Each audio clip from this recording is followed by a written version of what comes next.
Hello guys, आज का video बहुत ध्यान से देखना क्योंकि बहुत इंपॉर्टेंट है। आप जब थियोरिटिकली कोई चीज पढ़ोगे और जब आप अपनी प्रैक्टिकल लाइफ में प्रैक्टिस करेंगे तब भी आपके लिए बहुत इंपॉर्टेंट होने वाला है ये वाला टॉपिक। तो बहुत ध्यान से इस टॉपिक को देखना। आज का जो हमारा टॉपिक है वो है फाइनेंशियल ईयर। अब आप कहेंगे कि फाइनेंशियल ईयर तो बहुत सिंपल होता है, 1 अप्रैल को शुरू होता है एंड 31 मार्च को एंड हो जाता है। लेकिन इस वीडियो को देखने के बाद आप जरूर कहेंगे कि इसमें कुछ अलग था जो हमने नया सीखा, इसलिए वीडियो को ध्यान से देखना। सबसे पहले हम देख रहे हैं यहाँ पे लिखा हुआ है 41। इसका मतलब क्या है कि कंपनीज एक्ट के सेक्शन 2 क्लॉज 41 में फाइनेंशियल ईयर को डिफाइन किया गया है। देखो सबसे पहले क्या लिखा है, financial year in relation to any company और बॉडी कॉर्पोरेट मीन्स। मतलब अगर कोई कंपनी है या कोई बॉडी कॉर्पोरेट है तो उनके लिए फाइनेंशियल ईयर कुछ इस तरीके से होता है। सबसे पहले point number 1, period ending on 31st day of March every year. कोई भी ऐसा पीरियड जो 31 मार्च को एंड होता है उसे हम फाइनेंशियल ईयर कहते हैं। देखिए इसके लिए अपन एक एग्जांपल देखते हैं। आप देख रहे हैं एग्जांपल नंबर 1, मैंने यहाँ लिखा है फाइनेंशियल ईयर क्या होता है, जो 1 अप्रैल को स्टार्ट होता है और 31 मार्च को एंड होता है। ये आप सभी को भी पता हो। इंपॉर्टेंट चीज आज हमें डिस्कस करनी है वो है पॉइंट नंबर 2। आप देखो पॉइंट नंबर 2 में क्या लिखा है, where it has been incorporated on or after 1st day of January of अ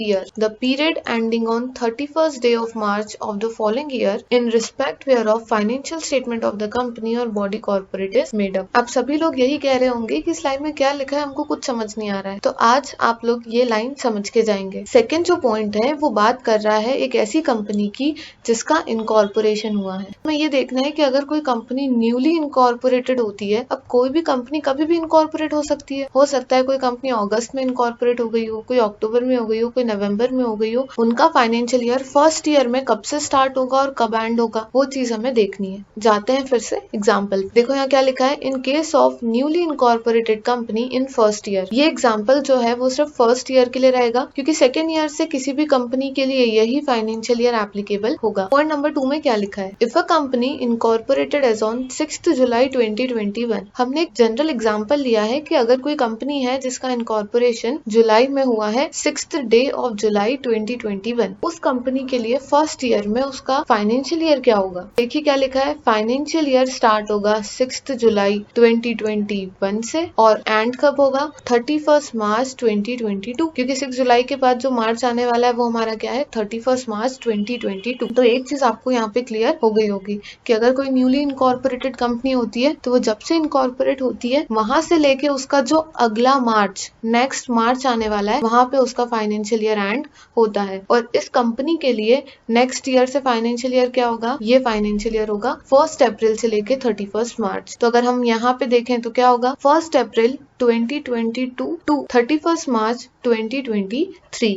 तो ये होगा इस कंपनी के लिए नेक्स्ट ईयर से फाइनेंशियल ईयर। अब जो ऊपर हमने पॉइंट नंबर 2 पढ़ा कि कोई भी कंपनी का अगर इनकॉर्पोरेशन 1st डे ऑफ जनवरी या उसके बाद होता है तो उसका फाइनेंशियल ईयर क्या होगा। अगर कोई कंपनी जनवरी में इनकॉर्पोरेट हुई, कोई कंपनी फरवरी में इनकॉर्पोरेट हुई या कोई कंपनी मार्च में इनकॉर्पोरेट हुई तो उस कंपनी के लिए फाइनेंशियल ईयर क्या होगा। आप देखो यहाँ पे एग्जाम्पल में क्या लिखा है, एक कंपनी है जिसका इनकॉर्पोरेशन 15th डे ऑफ जनवरी 2021 में हुआ है। उस कंपनी का फाइनेंशियल ईयर कब से स्टार्ट होगा, 15th जनवरी 2021। इम्पोर्टेंट ये है कि एंड कब होगा। अब अगर मैं आपसे पूछूं कि जनवरी के बाद कौन सा मार्च आ रहा है तो आप बोलोगे 31 मार्च 2021। लेकिन आप यहाँ देख रहे हो मैंने लिखा है 31 मार्च 2022। ऐसा क्यों, क्योंकि प्रोविजन कहता है कि अगर किसी कंपनी का इनकॉर्पोरेशन जनवरी में, फरवरी में या मार्च में हुआ है तो उस कंपनी का फाइनेंशियल ईयर अगले ईयर की मार्च में क्या होगा, एंड होगा। इसलिए हमने यहाँ लिखा है कि हमारी कंपनी का फाइनेंशियल ईयर 15th जनवरी 2021 से स्टार्ट होके 31 मार्च 22 पे क्या होगा, एंड होगा। ये जो हमने इतना सब कुछ पढ़ा, पहली चीज ये कहाँ काम आने वाला है, जब भी आप किसी कंपनी के फाइनेंशियल स्टेटमेंट फाइल करेंगे जो कि आप AOC 4 में करते हैं, एनुअल रिटर्न फाइल करेंगे जो आप MGT 7 में करते हैं, किसके पास, ROC के पास, तो वहां पे ये सब डेटा काम आएगा कि हमें किसी भी कंपनी की एनुअल फाइलिंग कहाँ से कहाँ तक की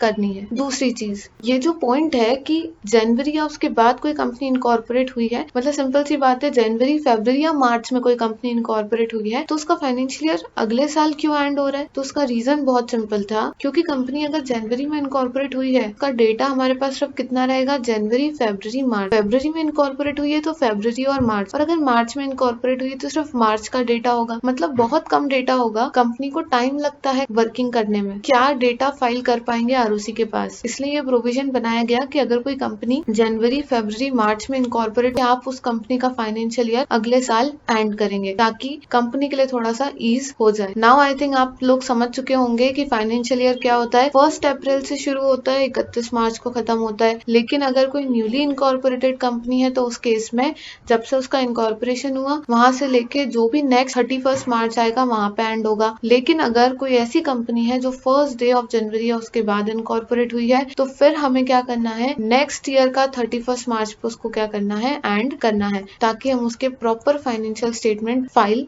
कर पाए। नाउ नेक्स्ट पैराग्राफ में क्या लिखा है, provided that where a company or a body corporate which is holding or a subsidiary or associate company of a company incorporated outside India. मतलब ये बात तो बहुत सिंपल है कि अगर आप कोई ऐसी कंपनी हो जो कि या तो होल्डिंग है या सब्सिडरी है या एसोसिएट है, लेकिन कौन सी कंपनी की, कंपनी इनकॉर्पोरेटेड आउटसाइड इंडिया, मतलब फॉरेन कंपनी। जब भी होल्डिंग, सब्सिडरी और एसोसिएट का रिलेशन होता है तो दोनों कंपनी को अपने डेटा कंसोलिडेट करने होते हैं, मतलब मर्ज करके बैलेंस शीट में बताने होते हैं। अब यहाँ पे क्या हो रहा है कि एक है फॉरेन कंपनी और दूसरी है इंडियन कंपनी। अब फॉरेन कंपनी का उनका खुद का लॉ होगा, इंडियन कंपनी का कंपनीज एक्ट 2013 है। हमारा लॉ कहता है कि फाइनेंशियल ईयर 1 अप्रैल को शुरू होगा और एंड हो जाएगा 31 मार्च। हो सकता है कि फॉरेन लॉ कह रहा है कि 1 जनवरी को हमारा फाइनेंशियल ईयर स्टार्ट होगा और 31 दिसंबर को एंड होगा। अब यहाँ पे कंफ्यूजन आ गया क्योंकि फॉरेन कंपनी बोल रही है 1 जनवरी टू 31 दिसंबर, इंडियन कंपनी बोल रही है 1 अप्रैल टू 31 मार्च। तो यहाँ पे डेटा कंसोलिडेट कैसे होंगे, अकाउंट्स कंसोलिडेट कैसे होंगे, उसके लिए प्रोविजन बनाया गया। हमने क्या लिखा, the central government may on application made by that company or a body corporate in such a form and manner as may be prescribed allow